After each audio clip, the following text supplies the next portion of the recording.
Hello students, I am your teacher for this lecture, and in this lecture we will doing the multiple choice question or the practice question of the digestion and absorption. So first question is on the screen. Which of the following is regarded as the source of the instant energy? तो instant energy source में जो first option आपके पास है that is the fat, second option है carbohydrate and fat, third option है carbohydrate and the fourth option is the minerals and the vitamins. So इसका जो करेक्ट आंसर आप लोगों के पास बनेगा that is obviously the carbohydrate which include the glucose which is known as the blood sugar. That is known as the instant source of energy, जो मतलब एकदम से टूट के आपको एनर्जी प्रोवाइड करेगा जैसे आप उसको लेते हो. तो फॉर एग्जाम्पल जैसे आपको एनर्जी लो फील होता है तो आप ग्लूकॉन डी वगैरह लेते हो, that actually contain the very good amount of glucose. So when you take that, ठीक है, that split in the body by the process of glycolysis and it produce the huge amount of energy. So it is the instant source of energy. Fat is not the instant source of energy because it is obviously stored into the body for the future purpose. Second option आप टिक नहीं कर सकते क्योंकि उसमें again आपको carbohydrate के साथ fat given है. डी ऑप्शन में मिनरल्स एंड वाइटामिन्स हैं जो डेफिनेटली आपके सोर्स ऑफ एनर्जी नहीं काउंट होते हैं. तो इंस्टेंट सोर्स ऑफ एनर्जी में the right answer is the carbohydrate. Then next question हमारे पास आता है which of the following best describe the process of nutrition. Nutrition को बेस्ट कौन डिस्क्राइब करता है? फर्स्ट ऑप्शन है it is a process to obtain the necessary energy and the growth substances. Second option है process to obtain the energy from the food, a process to supply the necessary nutritive elements to the body, and the sum total of the processes which provide the necessary nutrient elements for the growth maintenance to meet the energy of the body. So obviously nutrition is like a complete package which actually contain all type of the important nutrients like carbohydrate, fat, protein, mineral, vitamins which are required for the growth and maintenance of the body. So the exact answer is the D option. It is a complete package of all the nutrients. What do you mean by the process of digestion? तो digestion का मतलब क्या है? तो digestion में first option है conversion of the complex substances into the simple form, then absorption of the monomer by the body, conversion of the monomer into the polymers, and fourth option है absorption of the water and the food. Obviously digestion में absorption तो देखो होता नहीं है, monomer को आप polymer में कन्वर्ट नहीं करते हो बल्कि आप पॉलीमर को मोनोमर में कन्वर्ट करो, या फिर आप ये बोलो कि आप एक बड़ी चीज़ को तोड़ के छोटी चीज़ में कन्वर्ट कर रहे हो. मोनोमर का एब्जॉर्प्शन नहीं हम ले सकते because absorption is something different. उसका मतलब है न्यूट्रिएंट का ब्लड में एंटर होना, और डाइजेशन का मतलब होता है break down. Digestion simply means break down of the material like larger food particle into smaller, complex into simple. जैसे कि फॉर एग्जाम्पल पॉलीसैकेराइड है, उसको आपने तोड़ के सिंपल फॉर्म में कन्वर्ट किया ग्लूकोज में, तभी वो एब्जॉर्ब हो पाएगा. सो the exact answer is the option A. Then you have the next question, digestion is accomplished by. Digestion में basically आपके पास क्या है? Mechanical and chemical process है या सिर्फ chemical process है? C option only mechanical process, D option none of the above. तो as I told you digestion में दोनों तरह के breakdown होते हैं. It include the mechanical digestion as well as the chemical digestion. Mechanical digestion means mastication of the food material with the help of the teeth, tongue and saliva. Chemical means you are adding the enzyme so that it causes the breakdown of the bond, so we can convert the complex into the simple form. So digestion means mechanical as well as the chemical process. Then next question है process of the digestion start from. तो बेटा digestion का जो process होगा वो definitely हमारे mouth यानी कि buccal cavity से start होगा, which you call the oral cavity also, because when you talk about the first option stomach से डाइजेशन स्टार्ट नहीं होता है. डाइजेशन बेसिकली माउथ से स्टार्ट हो जाता है, और माउथ में कौन सा फूड कंपोनेंट है जिसका डाइजेशन होगा? Only one which is known as the polysaccharide, also known as the starch. 30% starch digest होता है बकल कैविटी में. तो डाइजेशन का प्रोसेस एक्चुअल में स्टार्ट होता है माउथ यानी कि बकल कैविटी से. ईसोफेगस में डाइजेशन हो नहीं सकता क्योंकि वहाँ पर कोई डाइजेस्टिव ग्लैंड नहीं है. इंटेस्टाइन में अगर हम बात करें तो डाइजेशन कंप्लीट होता है, स्टार्ट नहीं होता है. So the right option is the B option. Clear? That is the right option.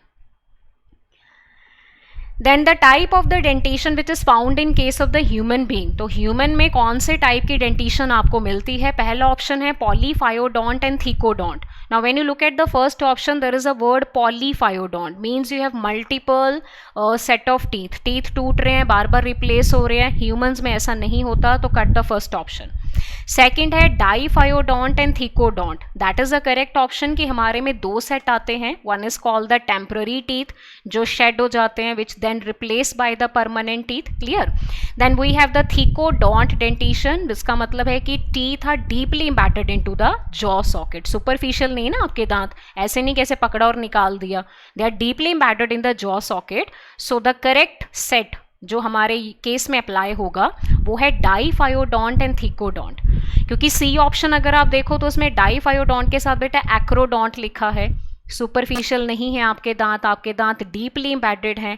Diphyodont के साथ होमोडोंट दिया है डी ऑप्शन में, वो भी पॉसिबल नहीं है क्योंकि होमो का मतलब हो गया सेम टाइप ऑफ टीथ, हमारे में सेम नहीं होते, we have different type of the teeth, that is called heterodont dentition.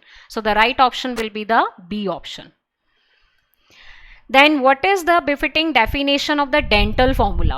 So dental formula as I already told you, dental formula में suppose करो कि ये आपके पास है upper jaw और ये हमारे पास है lower jaw, ठीक है, this is the half of the upper jaw, half of the lower jaw.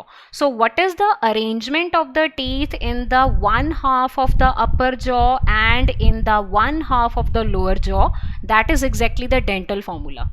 So first option they have written an arrangement of the teeth in the mouth in the order of I, C and PM and M. An arrangement of the teeth in the each half of the upper and the lower jaw in the order of I, C, PM, M. I means incisor, then C canine, PM premolar, M molar. C option में है arrangement of the teeth in the upper jaw, अब यहाँ पर सिर्फ अपर jaw consider कर रहे हैं, गलत ऑप्शन है।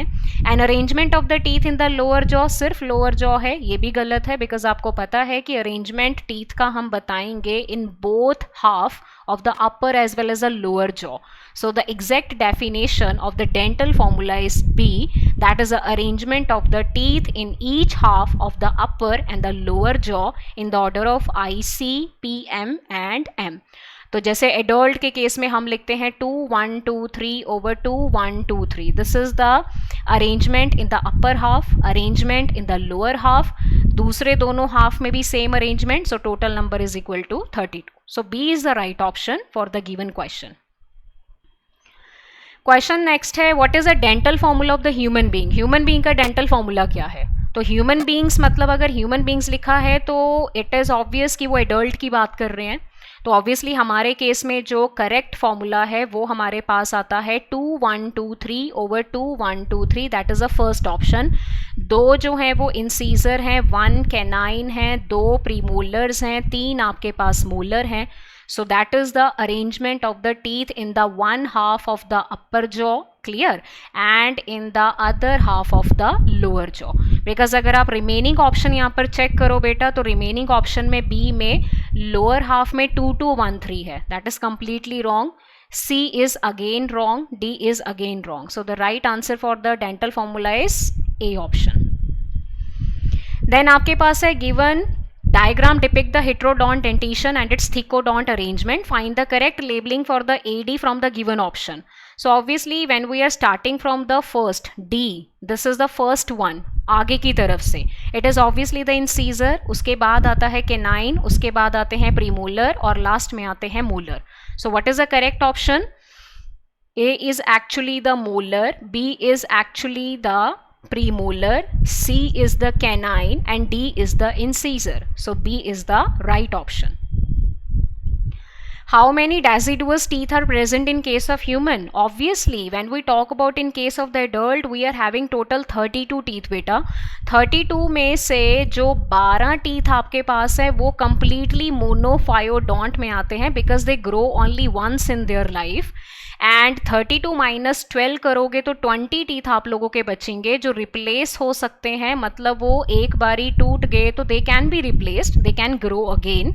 So those 20 teeth comes under the diphyodont condition. Clear. तो अब इसमें से डेसिडुअस पूछा, मतलब जो झड़ जाएंगे, जो रिप्लेस हो जाएंगे. मोनोफायोडोंट में तो वो है ना जो ग्रो ही एक बार कर रहे हैं, डाइफायोडोंट में वो है जो शेड हो गए फिर वो रिप्लेस हो गए. तो that exact option is the option C which include the 20 diphyodont और deciduous teeth. Which is the hardest material of the human body. तो ह्यूमन बॉडी में अगर हार्डेस्ट मटीरियल पूछा जाता है तो we have to talk about the teeth. Now consider this is the teeth, and teeth में जो ये पार्ट आप लोगों के पास है which is visible on the outer side, that is white colour, इस पार्ट को नाम दिया जाता है crown. This part is known as the neck and the last part is known as the root. So when we talk about the crown part, तो crown में होती हैं layers. Outer layer is known as the enamel and the inner one is known as the dentine. Now enamel is said to be the hardest substance in the human body. That is why it is used for the crushing and the grinding of the food material, sometimes even the hard substances. So the exact option for the question is B, that is enamel.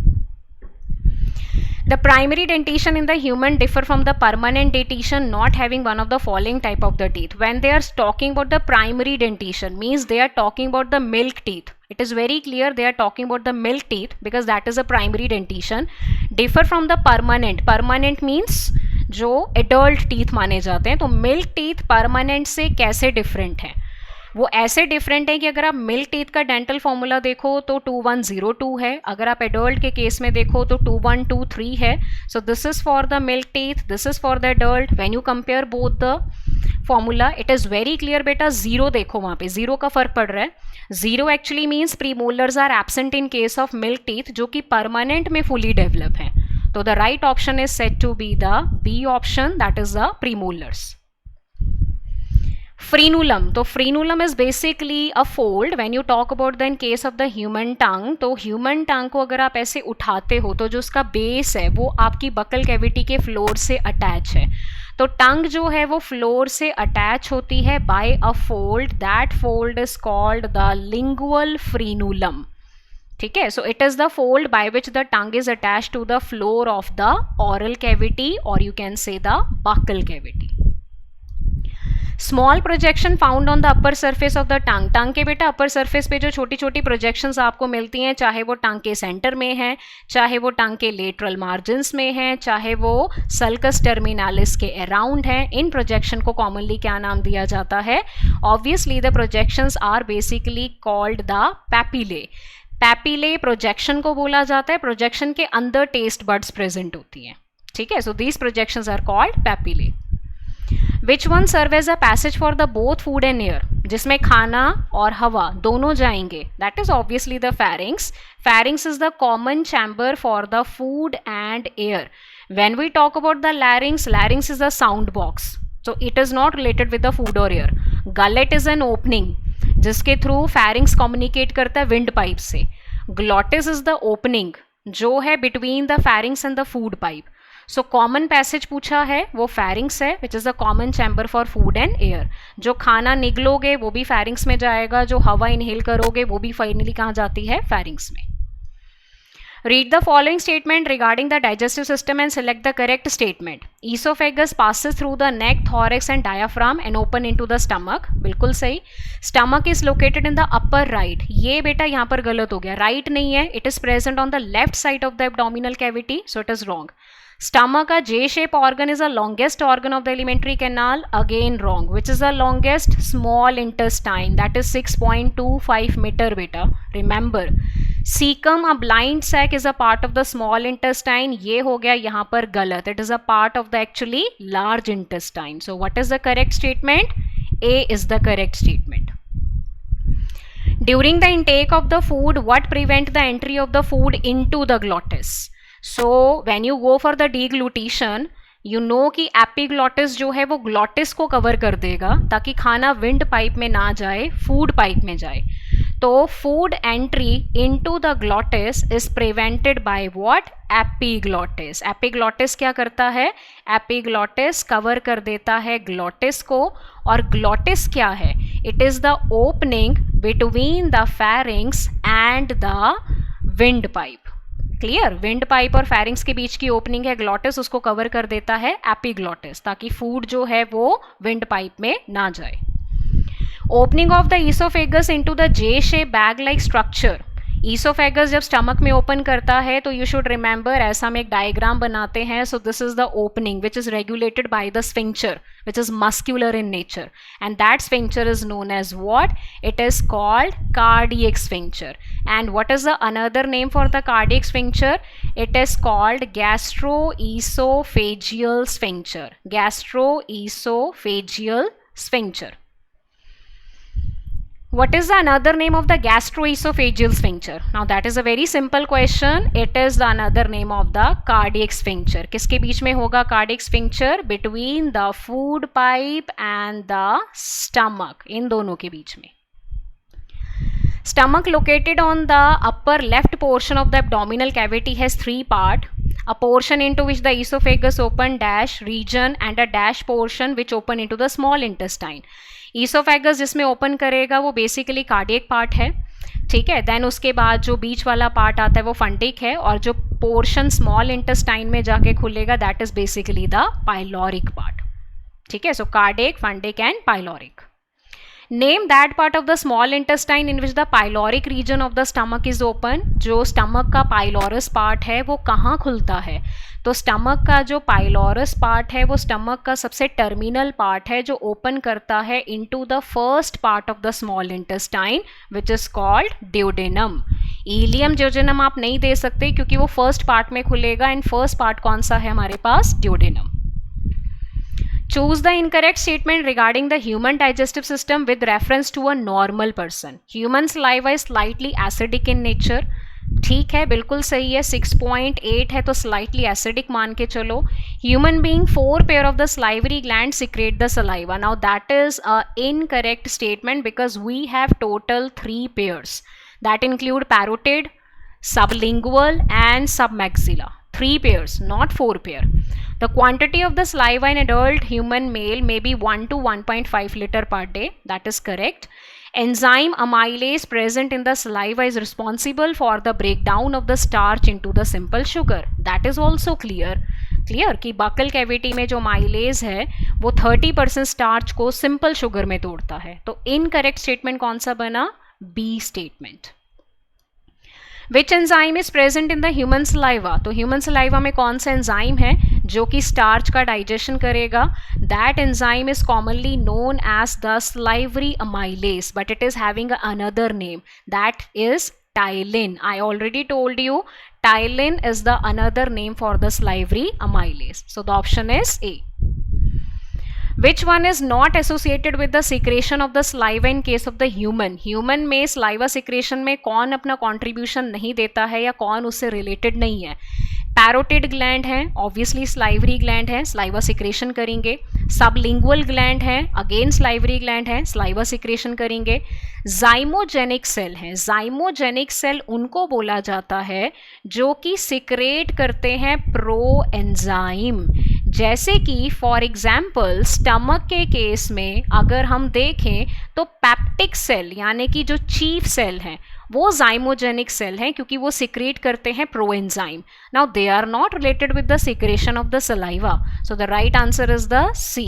Because अगर आप D option पे जाके सब maxillary देखते हो बेटा, it is obviously a type of salivary gland which help in the secretion of saliva. Clear?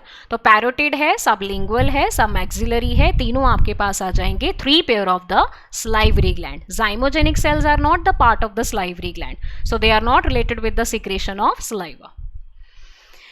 Ptyalin digest. Obviously ptyalin जो है वो बेटा स्लाइवरी अमाइलेस का दूसरा नाम है. तो अगर हम स्लाइवरी अमाइलेस की बात करें which is also known as the ptyalin, तो actually digest the starch in case of the buccal cavity. और कितना % स्टार्च जो है वो डाइजेस्ट होगा? That is 30% starch. क्लियर? तो it actually digest the starch which is present in the food. Raw starch आप ले सकते हो, ठीक है, उसको डाइजेस्ट करेगा जो टाइलिन हमारे पास है. Choose the most appropriate option to describe the composition of the human saliva. Human saliva का exact composition है तो अगर hydrolase देखोगे वो नहीं होता तो first option is not there. Electrolytes हैं, amylase है, that is enzyme. Lysozyme है, mucus है, that is a correct option. C option अगर आप देखो तो उसमें अमाइलेज है, टाइलिन है, म्यूकस है, और डी में आपके पास लिखा है सिर्फ टाइलिन। तो मोस्ट अप्रोप्रिएट ऑप्शन अगर आप देखो तो वो बनता है आपके पास बी। इलेक्ट्रोलाइट है लाइक NaCl, अमाइलेज एंजाइम है, लाइसोजाइम जो कि एंटी बैक्टीरियल है, plus you have the mucus also. Clear? Which part of the small intestine open into the large intestine? Small intestine का कौन सा पार्ट है जो अल्टीमेटली बेटा लार्ज इंटेस्टाइन में खुलेगा? That is very simple, small intestine का टर्मिनल पार्ट है जो लार्ज इंटेस्टाइन में खुलता है। And what is the terminal part of the small intestine? First option colon है, कॉलन नहीं हो सकता क्योंकि वो लार्ज इंटेस्टाइन का पार्ट है। जियोजेनम जो है वो भी नहीं होगा क्योंकि वो स्मॉल इंटेस्टाइन का मिडल पार्ट है। Ileum is the terminal part of the small intestine जो फाइनली जाके ओपन करता है लार्ज इंटेस्टाइन में। अनदर ऑप्शन है बेटा D is not possible because duodenum is the first part of the small intestine. So the right answer is the C option. Next इसमें है caecum dash part of the large intestine which host the symbiotic micro organism, a finger like tubular projection arises from the caecum. तो इसमें आपने fill करना है ए और B को। तो सीकम जो है वो लार्ज इंटेस्टाइन का फर्स्ट पार्ट है, remember it is the first part of the large intestine. And उससे जो टिब्यूलर प्रोजेक्शन निकलता है वो वेस्टिजियल ऑर्गन है जिसको नाम दिया जाता है वर्मीफॉर्म अपेंडिक्स। तो राइट ऑप्शन आपके पास बनेगा सी, जिसमें है caecum is the first part of the large intestine and the finger like projection is called vermiform appendix which is a vestigial organ. Which one is not a part of the large intestine? कौन सा वाला part है जो large intestine में include नहीं होगा? First है rectum होगा, cecum it is again a part of large intestine, colon is again a part of the large intestine, but when you talk about the option 3 beta ileum, it is not a part of the large intestine, it is actually the terminal part of the small intestine. ये small intestine का क्या है? terminal part है, सबसे last part है, so it is not a part of the large intestine. Which is the largest gland of the human body? तो human body का जो largest gland है as it is written in your NCERT also, ये है आप लोगों के पास liver. So the option B is correct, it include the liver. Liver is said to be the largest gland in the human body which actually secrete a very important juice that is called the bile juice which is required for the emulsification of fat. Then next हमारे पास यहाँ पर है largest gland, that is obviously the liver. Then next question हमारे पास है given below the diagram of the histology of alimentary canal. Parts इसमें आपने label करने हैं। तो लेबल पार्ट्स में when you look at the diagram, the outer most layer is called serosa, B is known as the muscularis, then C is known as the submucosa and the D is called the mucosa. So the right option is A serosa, B muscularis, then C submucosa and D mucosa. So the right option is D option. बाकियों में क्योंकि sequence सही नहीं है, ठीक है। Choose the incorrect pair with respect to the composition of the alimentary canal layer. Sironja के सामने लिखा है थिन मेसोथीलियम, बिल्कुल क्लियर है। मस्क्यूलरिस के सामने है स्मूथ मसल जिसमें लॉन्गिट्यूडनल सर्कुलर दोनों आते हैं, क्लियर। सबम्यूकोजा के सामने लिखा है perforated mesothelium, that is completely wrong because submucosa is made up of what? It is made up of loose connective tissue. And when you talk about the mucosa, it modified to form rugae, villi, microvilli. That is completely correct. So the incorrect is C. That is your answer. Choose the incorrect pair with respect to the composition of the alimentary canal layer. That is question. The innermost layer of the human gut which form the irregular folds in the stomach that are known as what? Innermost layer बोला गया है तो remember बेटा innermost layer आपको पता है mucosa है और वो इरेगुलर फोल्ड बनाती है स्टमक में, that irregular folds are commonly known as the rugae, that is the B option. Given diagram है आपके पास विलाय का, तो इसमें हमने चूज करना है correct option according to the parts जो लेबल किए गए हैं, ठीक है। तो पार्ट्स लेबल में when you talk about the A part, that is this one, ये जो बी आपके पास है, बी ऑब्वियसली आपके पास स्क्रिप्ट्स हैं, बिकॉज जब म्यूकोजा अंदर की तरफ फोल्ड होती है तो क्रिप्ट्स बनाती है, क्रिप्ट्स में इंटेस्टाइनल ग्लैंड प्रेजेंट है। तो देख लो सीधा बी ऑप्शन में क्रिप्ट बेटा दो में दिया है, ए और बी में। अब यानी कि सी नहीं हो सकता, डी नहीं हो सकता, तो बचा ऑप्शन ए एंड बी। अब ए एंड बी में चेक करो, अगर यहाँ पर हम पार्ट देखें सी, तो सी यहाँ पर बेसिकली जो है वो हमारे पास है कैपिलरीज का network, which is basically a blood vessel network. तो सी हम लोगों के पास यहाँ पर आ जाता है वेन, और डी हमारे पास आता है विलाई, ई जो है वो कैपिलरी नेटवर्क है, एफ जो है वो लैक्टियल है यहाँ पर, क्लियर, जो सेंटर में है। So the B option is the जो हमारे पास करेक्ट बनेगा, वो हमारे पास यहाँ पर बनता है बी ऑप्शन। स्टमक में गैस्ट्रिक एसिड, गैस्ट्रिक एसिड का मतलब होता है कि वो HCl की बात कर रहे हैं, विच is a hydrochloric acid which make the gastric juice acidic in nature. तो इसको कौन सिक्रेट करता है? Obviously it is secreted by the parietal cell, and the other name of the parietal cells is known as the oxyantic cell, which actually secrete the HCl, which is a gastric acid, जिस वजह से gastric juice का pH होता है 1.8. Peptic cell is not there, acidic cell is not there, gastrin secreting cell is again incorrect. As you know that HCl is highly acidic in nature, 1.8 exactly pH है stomach में. However, the epithelium of the mucosa remain unaffected or undissolved. Why? तो mucosa जो है वो unaffected या undissolved क्यों रहती है? क्योंकि जो हमारे पास गैस्ट्रिक जूस में म्यूकस है और जो बाइकार्बोनेट आयंस हैं दोनों, that is HCO3 negative ions, they both provide protection to the inner lining of the stomach. So one thing is there, mucus continue to lubricate the inner lining, that is correct. Bicarbonate ion present in the gastric juice protect the lining, that is correct. So the right option is the C option, which include both A and B. कि with the help of mucus and bicarbonate ions, the inner lining of the stomach remains to be protected. Which component of the gastric juice inactivate the salivary amylase? salivary amylase को कौन inactivate कर सकता है? Obviously जो salivary amylase को inactivate कर सकता है वो HCl कर सकता है, क्योंकि HCl जो है pH को और ज़्यादा कम कर देगा, तो medium will become more acidic in nature. तो salivary amylase इतनी कम pH पे काम नहीं कर सकता, क्योंकि वो करेगा exact 6.8, slightly acidic in nature. Then common bile duct is formed by the fusion of. Common bile duct कैसे बनती है? Common bile duct which actually carry the bile juice, वो कैसे बनेगा? जब आपके पास हेपैटिक डक्ट और सिस्टिक डक्ट आपस में कंबाइन होते हैं. Hepatic duct is actually coming from the liver and the cystic duct is actually coming from the gall bladder, clear. तो जब ये दोनों डक्ट बेटा आपस में कंबाइन करेंगे तो हमारे पास क्या बनेगा? कॉमन बाइल डक्ट बनेगा. So the right answer is D, because A में पैनक्रियाटिक डक्ट है, नॉट पॉसिबल. बी में pancreatic duct, again not possible. C में अगेन pancreatic duct, not at all possible, क्योंकि पैनक्रियाटिक डक्ट कंट्रीब्यूट नहीं करती है बाइल डक्ट में. So the right option is D.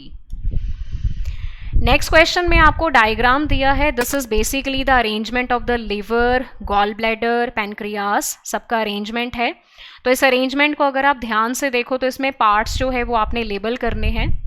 So when we talk about the labelling parts, तो सबसे पहले ए आपको दिया है which is basically a sac like structure. This is known as the gall bladder, जो storage करेगा bile juice का. B जो आपके पास है वो डक्ट है, किसकी डक्ट है? गॉल ब्लैडर की, which is coming downward, clear. Then उसके बाद अगर सी हम देखें, which is a leaf shape structure, it is basically the pancreas. तो ये है पैनक्रियास. पैनक्रियास के अंदर जो डक्ट है that is commonly called the pancreatic duct. और ई जो हमारे पास है वो हमारे पास है कॉमन हिपैटो पैनक्रियाटिक डक्ट, जो ओपन करती है ड्यूडेनम में. सो लेबल पार्ट के अकॉर्डिंग अगर हम देखें तो ए गॉल ब्लैडर है, बी हमारे पास आ जाता है यहाँ पर बाइल डक्ट के बारे में जो नीचे की तरफ है, this one, this is the bile duct, clear. तो gall bladder, bile duct.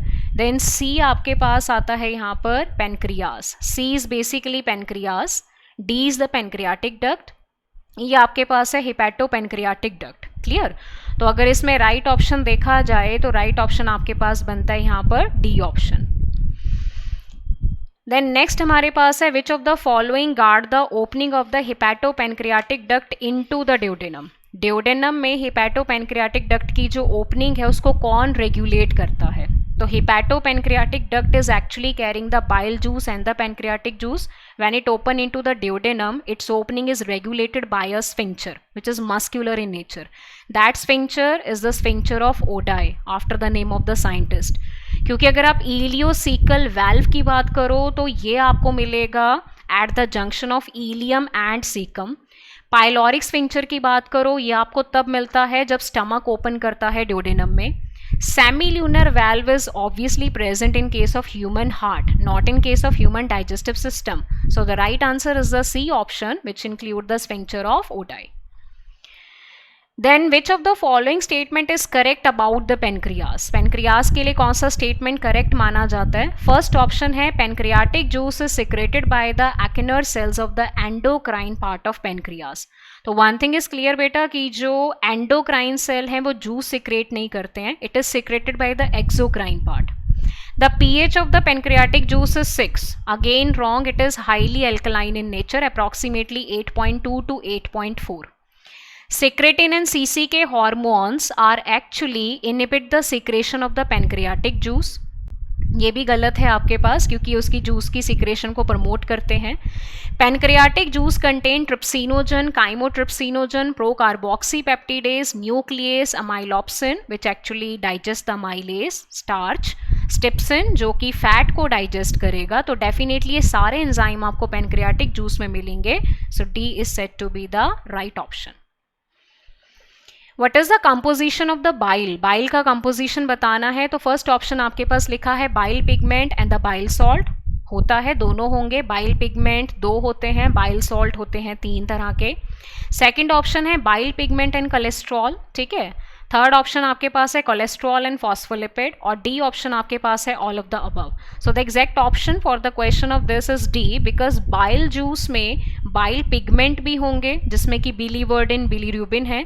Bile salt भी होंगे जिसमें कि 3 सॉल्ट हैं, sodium bicarbonate, sodium glycocholate, sodium taurocholate. Then you have the cholesterol also. Then you have the next component which is known as the phospholipid. So all the things are present in case of bile juice. So obviously the right answer is said to be the D option. Then next question है bile is composed of the bile salt and bile pigment which are. तो pigments और salt दोनों के बारे में बताना है. तो when you talk about the bile salt respectively, तो bile salt में we have the sodium bicarbonate, sodium taurocolate and sodium that is ग्लाइकोकोलेट. 3 आपके पास हैं. और पिगमेंट्स में देखें तो बिलीरुबिन एंड बिलीवर्डिन है. तो फर्स्ट ऑप्शन में दिया है सोडियम ग्लाइकोकोलेट, सोडियम टोरोकोलेट, फिर उसके बाद दिया है बिलीरुबिन, बिलीवर्डिन रिस्पेक्टिवली. तो पहले सॉल्ट बताए हैं फिर उन्होंने पिगमेंट बताए हैं. सेकंड ऑप्शन में पहले उन्होंने पिगमेंट बताया फिर सॉल्ट बताए. तो क्वेश्चन के अकॉर्डिंग हमें पहले सॉल्ट और फिर पिगमेंट्स बताने हैं. So that is not correct. Third option अगर आप देखो तो ये भी गलत है क्योंकि उसमें बिलीरुबिन एक ही है.